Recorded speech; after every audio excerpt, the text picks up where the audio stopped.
రక్షణలో మొట్టమొదటి అడుగు మనం ఎప్పుడు వేస్తాము అంటే, రోమీలకు రాసినటువంటి పత్రిక 10వ అధ్యాయం 9వ వచనం ప్రకారంగాను, యేసు ప్రభువని నీ నోటితో ఒప్పుకొని దేవుడు మృతుల్లో నుండి ఆయన్ను లేపనని హృదయమునందు విశ్వసించిన ఎడల నీవు రక్షించబడుదువు.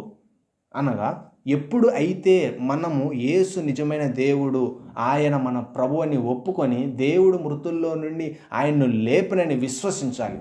అప్పుడు ఆ విధముగా మనము ఎప్పుడైతే ఒప్పుకుంటామో రక్షణలో మొదటి అడుగు, లేదా మన జీవితంలో రక్షణ ప్రారంభం అనేది ఆ వాగ్దానం నుండే ప్రారంభించబడుతుంది. అప్పుడు మన జీవితంలో రక్షించబడతాం. రక్షణలో మొట్టమొదటి అడుగు అంటే చీకటిలో ఉన్న మనము రక్షణలోనికి వచ్చేటప్పుడు మొట్టమొదటి అడుగు లేదా ప్రారంభము ఎప్పుడంటే, యేసు నిజమైన దేవుడని ఒప్పుకోవాలి, ఆయనే పునరుద్ధానుడే, తిరిగి లేచినాడని మనం ఒప్పుకున్నట్లయితే అప్పుడు మనం రక్షించబడతాం. మొట్టమొదటి రక్షణ అడుగు. అప్పటి తర్వాత మనము